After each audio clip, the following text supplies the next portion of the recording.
Assalamu alaikum viewers, this is Ikhtishamul Haq and you are watching my channel Hub of Competitive Exams. So welcome back to our channel.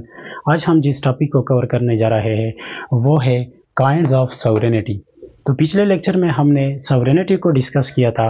अगर आपने वो video नहीं देखी है तो इसकी लिंक जो है वो इस वीडियो के डिस्क्रिप्शन में पिन है। तो आते हैं टॉपिक की तरफ, काइंड्स ऑफ सॉवरेनिटी। तो सॉवरेनिटी जो है it is the supreme power, और वो एक शख्स के हाथ में भी हो सकता है और एक असेंबली के हाथ में भी हो सकता है और पूरे अवाम जो है एक नेशन का उसके हाथ में भी हो सकती है। तो इसके बिना पर हम सॉवरेनिटी को 3 टाइप्स में डिवाइड करते हैं। नंबर फर्स्ट जो है वो है लीगल सॉवरेनिटी, सेकंड है पॉलिटिकल सॉवरेनिटी और थर्ड जो है वो है पॉपुलर सॉवरेनिटी। तो आते हैं उसको पढ़ने की कोशिश करते हैं। नंबर फर्स्ट है लीगल सॉवरेनिटी। तो लीगल सॉवरेनिटी जो है it is the supreme law making power by a person और an organ of a state. यानी जो लीगल सॉवरेनिटी है वो एक पर्सन के हाथ में भी हो सकती है और एक ऑर्गन ऑफ द स्टेट जो है उसके हाथ में भी हो सकती है और वो लॉ बनाते हैं। इट इज़ लीगली इंटाइटल, यानी वो लीगली उसको दी जाती है, बाई लॉ दी जाती है और बाई कॉन्स्टिट्यूशन उसको दी जाती है और वो इसको इंजॉय करते हैं। नो लीगल लिमिटेशन, यानी सॉवरेनिटी जो है लीगल सॉवरेनिटी पर कोई लीगल लिमिटेशन नहीं होगी। लाइक नो मॉरल लिमिटेशन और इंटरनेशनल एग्रीमेंट जो है वो लिमिटेशन सॉवरेनिटी यानी लीगल सॉवरेनिटी पर ये लिमिटेशंस नहीं होगी, क्योंकि लीगल सॉवरेनिटी जो है वो सुप्रीम है और इस लिमिटेशन से मुबर्रा है। इसके बाद है what ever order they do, यानी वो जिस तरह के भी ऑर्डर करे it will be binding on the people, और जो ऑर्डर वो करे जो लीगल सॉवरन है वो जिस तरह भी ऑर्डर करे वो अवाम पर बाइंडिंग होगी। हाँ वो गुड हो और बैड हो, मॉरल हो या इमोरल हो, जस्ट हो या अनजस्ट हो, वो तमाम लॉज जो है वो अवाम पर बाइंडिंग होगी। इसके पीछे कोएर्सिव पावर होती है और इस तरह वो अवाम पर बाइंडिंग होती है। इसके बाद जो है जॉन ऑस्टन कहता है कि लॉ और constitution describes in whose hand legal sovereignty lies, यानी लॉ जो है या कॉन्स्टिट्यूशन वो ये डिस्क्राइब करेगी कि किसके हाथ में लीगल सॉवरेनिटी होगी। लाइक यूके कॉन्स्टिट्यूशन जो है वो कहता है कि लीगल सॉवरन जो होगा वो पार्लियामेंट होगा, यानी क्वीन किंग और क्वीन इन पार्लियामेंट ये जो है ये लीगल सॉवरन होगा, ये यूके का कॉन्स्टिट्यूशन कहता है। इस तरह पाकिस्तान का जो कॉन्स्टिट्यूशन है वो भी यही कहता है कि पाकिस्तान का जो पार्लियामेंट है वो लीगल सॉवरन होगा। इस तरह लास्की कहता है कि it is an impossible adventure, यानी ये एक इम्पॉसिबल टास्क है, यानी बहुत मुश्किल टास्क है कि डिस्क्राइब करना फेडरेशन में कि किसके हाथ में लीगल सॉवरेनिटी होगी। यानी फेडरेशन जो होती है उसमें सेपरेशन ऑफ पावर्स होती है, यानी पाकिस्तान में जो है वो डिफरेंट लिस्ट ऑफ पावर्स है। Like central list of power है, इस पर जो सेंट्रल लेजिस्लेचर है वो लेजिस्लेशन यानी वो लॉ मेकिंग इस लिस्ट पर करती है। जो पावर्स इस लिस्ट में एन्यूमरेटेड होते हैं उस पर जो सेंट्रल का पार्लियामेंट है जो लेजिस्लेचर है वो उस पर लेजिस्लेशन करता है, और इस तरह जो प्रोविंशियल लिस्ट है उस पर जो प्रोविंसेस का जो लेजिस्लेशन होते हैं जो लेजिस्लेचर होते हैं वो इस पर लेजिस्लेशन करते हैं। तो इस तरह लास्की कहता है कि ये एक इम्पॉसिबल टास्क है कि हम फेडरेशन में ये मुख्तस करें कि लीगल सॉवरेनिटी किसके पास होगी। तो इस तरह क्रिटिसिज्म की तरफ आते हैं कि it is a liar concept, यानी ये जो लीगल सॉवरेनिटी का कॉन्सेप्ट है वो लायर कॉन्सेप्ट है, यानी वकील जो है वो इसको डिस्क्राइब करते हैं कि इस तरह के लीगल सॉवरेनिटी होगी। Behind the legal sovereignty there is political sovereignty and popular sovereignty, यानी लीगल सॉवरेनिटी जो है वो सुप्रीम नहीं है क्योंकि इसके पीछे पॉलिटिकल सॉवरेनिटी भी होगी और पॉपुलर सॉवरेनिटी भी होगी। तो उसको बाद में डिस्कस करते हैं कि पॉलिटिकल सॉवरेनिटी क्या है और पॉपुलर सॉवरेनिटी क्या है। तो इस तरह कहते हैं क्रिटिसिज्म में कि ये जो लीगल सॉवरेनिटी है इसके पीछे और भी बहुत ज़्यादा फोर्सेस है like political sovereignty and popular sovereignty, और इस तरह उसको हम एब्सोल्यूट नहीं मान सकते हैं। वुडरो विल्सन कहता है, उसने बहुत ज़्यादा तवील डेफिनेशन किया है जो बुक में अवेलेबल है, और इसका जो खुलासा है वो ये है कि लीगल सॉवरेनिटी जो है वो नो वेयर एक्चुअली एग्जिस्ट। यानी जो लीगल सॉवरेनिटी है, वुडरो विल्सन कहता है कि legal sovereignty nowhere actually exist, यानी वो एक्चुअली एग्जिस्ट नहीं करता, तो उसको हम क्रिटिसिज्म में पुट कर सकते हैं। इसके बाद आते हैं पॉलिटिकल सॉवरेनिटी की तरफ। पॉलिटिकल सॉवरेनिटी जो है, डाइसी कहता है इसके बारे में कि behind the legal sovereignty there is another sovereign to whom legal sovereignty must बो।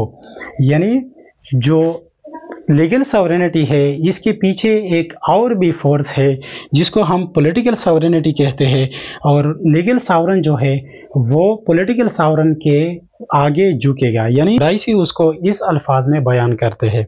इसके बाद है कि पॉलिटिकल सॉवरेन जो है हुज विल इज ओबेड, यानी ये पॉलिटिकल सॉवरेन जो है वो इस तरह का सॉवरेन है जिसकी विल जो है वो ओबे किया जाएगा। यानी जो लीगल सॉवरेन है वो इसके विल को ओबे करेगा, तो उसको हम बिहाइंड फोर्स भी कह सकते हैं। यानी लीगल सॉवरेनिटी के पीछे जो फोर्स है उसको हम पॉलिटिकल सॉवरेनिटी कहते हैं। It may be a people, an electorate, an army और उलमा एक्सेट्रा। तो इस तरह पॉलिटिकल सॉवरेनिटी में ये बहुत ज़्यादा लोग आ सकते हैं, लाइक पीपल भी आ सकते हैं, आर्मी भी आ सकती है और उलमा भी आ सकते हैं, क्योंकि जो लीगल सॉवरेन है वो ये जो सॉवरेन हमने बताए वो इसको बिहाइंड फोर्स है लीगल सॉवरेन के पीछे। तो इस तरह ये डिपेंड करता है ऑन नेचर ऑफ स्टेट। ये जो स्टेट है उसके नेचर पर डिपेंड करता है, आया कि वो डेमोक्रेटिक है या थ्योरोक्रेटिक है या डिस्पोटिक है एक्सेट्रा। तो ये जो पॉलिटिकल सॉवरेन है वो वेरीज करता है government, such as in democratic state जो पॉलिटिकल सॉवरेन हो गए वो हम पीपल को मानेंगे। इस तरह जो थ्योरोक्रेटिक है वो उलमा जो होते हैं उसको हम थ्योरोक्रेटिक स्टेट में जो है पॉलिटिकल सॉवरेन मानेंगे। और इस तरह जो डिस्पोटिक होते हैं जिसको हम मार्शल भी कह सकते हैं, उसमें आर्मी जो है उसको हम पॉलिटिकल सॉवरेन कह सकते हैं। तो इस तरह वो नेचर ऑफ गवर्नमेंट पर डिपेंड करता है कि कौन सा ये वाले जो पॉलिटिकल सॉवरेन्स है उसमें कौन से वाले बहुत ज़्यादा एक्टिव होते हैं। इसके बाद रिलेशन की तरफ आते हैं, relation of legal and political sovereignty, यानी पॉलिटिकल और लीगल सॉवरेन के दरमियान कौन से रिलेशंस है। तो सबसे पहला है कि direct democracy legal and political sovereign जो है वो सेम होते हैं। यानी जो Greek ancient Greek city state में जो था वो इस तरह का हुआ करता था कि एक तरफ आवाम थे और वही आवाम जो थे वो लॉ मेकिंग भी करते थे, क्योंकि उसकी जो पॉपुलेशन थी वो इंतहाई मिनिमम थी, और इस तरह वो लॉ मेकिंग जो है वही आवाम अपने लिए लॉज भी बनाते थे। तो इस तरह हम कह सकते हैं कि जो लीगल सॉवरेन है और जो पॉलिटिकल सॉवरेन है वो एंशियंट ग्रीक सिटी स्टेट में सेम थे। लेकिन in indirect democracy legal sovereignty जो है वो बो बिफोर पॉलिटिकल सॉवरेनिटी, यानी जो लीगल सॉवरेन है वो पॉलिटिकल सॉवरेन के सामने झुकेगा, उसको हम इनडायरेक्ट डेमोक्रेसी में मानते हैं। क्योंकि इनडायरेक्ट डेमोक्रेसी जो है वो रिप्रेजेंटेटिव फॉर्म ऑफ गवर्नमेंट है जिसमें आवाम जो है उसकी कसीर तादाद होती है और वो खुद एक जगह इकट्ठे नहीं हो सकते हैं, क्योंकि ऐसी जगह नहीं हो सकती कि वो एक जगह इकट्ठे हो सके और अपने लिए रूल्स रेगुलेशन बनाए। तो इस तरह ये इनडायरेक्ट डेमोक्रेसी का कॉन्सेप्ट है जिसमें आवाम जो है वो अपने लिए नुमाइंदे इलेक्ट करते हैं और वो नुमाइंदे जो होते हैं वो इसके लिए रूल्स रेगुलेशंस बनाते हैं। तो इस तरह ये इनडायरेक्ट डेमोक्रेसी जो है इसमें लीगल सॉवरेन जो होगा वो पॉलिटिकल सॉवरेन के सामने झुकेगा। इन डिस्पोटिक मोनार्की जो किंग होगा वो आर्मी और इसके जो फ्रेंड्स होते हैं उसको वो यानी उसकी बातों को मानेगा। अगर इसके बातों को ना माने, जो एडवाइस वो दे किंग की जो आर्मी होती है और जो नोबल्स होते हैं यानी इसका जो कबीना होता है वो इसकी एडवाइस को मानेगा। अगर वो इसके एडवाइस को टकरा दे तो इस तरह वो अपने गवर्नमेंट को रन नहीं कर सकता।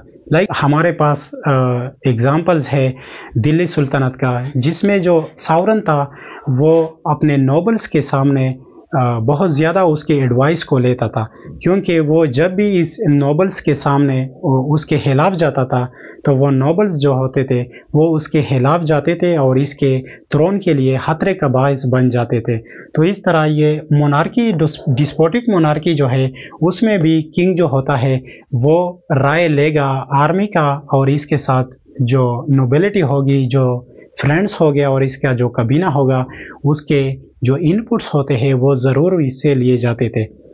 इस तरह don't think that it divide sovereignty, यानी हमें ये नहीं सोचना चाहिए कि जो लीगल सॉवरेनिटी है और पॉलिटिकल सॉवरेनिटी है वो सॉवरेनिटी को डिवाइड करता है इन टू डिफरेंट ब्रांचेस, बल्कि हम ये कह सकते हैं कि ये जो लीगल सॉवरेनिटी है और पॉलिटिकल सॉवरेनिटी है वो एक ही चीज़ है। क्योंकि हमने पहले कहा कि जो एंशिएंट ग्रीक सिटी स्टेट था उसमें लीगल और पॉलिटिकल सॉवरेन सेम हुआ करते थे, लेकिन ये रिप्रेजेंटेटिव फॉर्म ऑफ गवर्नमेंट है, इनडायरेक्ट डेमोक्रेसी है, और ये जो पॉपुलेशन है उसकी ज़्यादा होने की वजह से ये इनडायरेक्ट डेमोक्रेसी है, और ये खुद अपने लिए लॉ नहीं बना सकते हैं, इसलिए वो अपने लिए नुमाइंदे इलेक्ट करते हैं।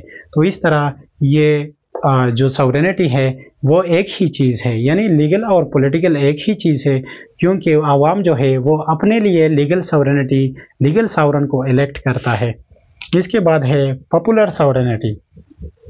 पॉपुलर सॉवरेनिटी जो है इट इज़ ये कॉन्सेप्ट जो है given by John Locke and J Rousseau. J Rousseau जो है वो इसको जनरल विल के ज़रिए एक्सप्लेन करता है। तो ये जो जनरल विल है वो रोसो इस तरह बयान करता है कि सोसाइटी में जो इंडिविजुअल्स होते हैं उसके सेल्फिश विल होते हैं, यानी वो अपने मफाद के लिए काम करते हैं। तो जब ये selfish will of all individuals जब वो ऑर्गेनाइज हो जाते हैं तो इसमें प्लसेस और माइनस कैंसिल हो जाते हैं और सोसाइटी में वो मर्ज हो जाते हैं और वो सोसाइटी के बेहतरी के लिए काम करते हैं, रूल्स रेगुलेशन बनाते हैं। तो इस तरह ये विल जो होती है वो for the best interest of society होती है और इसको वो जनरल विल कहते हैं। कि जो पॉपुलर सॉवरेनिटी है it is lies with people and government should based on the consent of people. तो पॉपुलर सॉवरेनिटी जो है उसको हम जनरल विल भी कह सकते हैं, और जनरल विल जो है it is the will of all individual in society. तो पॉपुलर सॉवरेन जो है उसको हम आवाम कह सकते हैं, यानी आवाम जो है वो पॉपुलर सॉवरेन है, और गवर्नमेंट जो है वो बनाए जाते हैं on the consent of this people. तो गवर्नमेंट जो होगी वो इस पीपल के कंसेंट पर बनाए जाते हैं, और गवर्नमेंट जो है it is responsible to the peoples. तो इस तरह ये जो सॉवरेन है popular sovereignty it is resides with peoples only. तो आज हमने काइंड ऑफ सॉवरेनिटी को पढ़ा। इसके बाद हम नेक्स्ट वीडियो में मोनिस्टिक और प्लुरलिस्टिक थ्योरीज ऑफ सॉवरेनिटी को पढ़ेंगे। तो उम्मीद है कि आप लोगों को ये थ्योरी समझ आई होगी।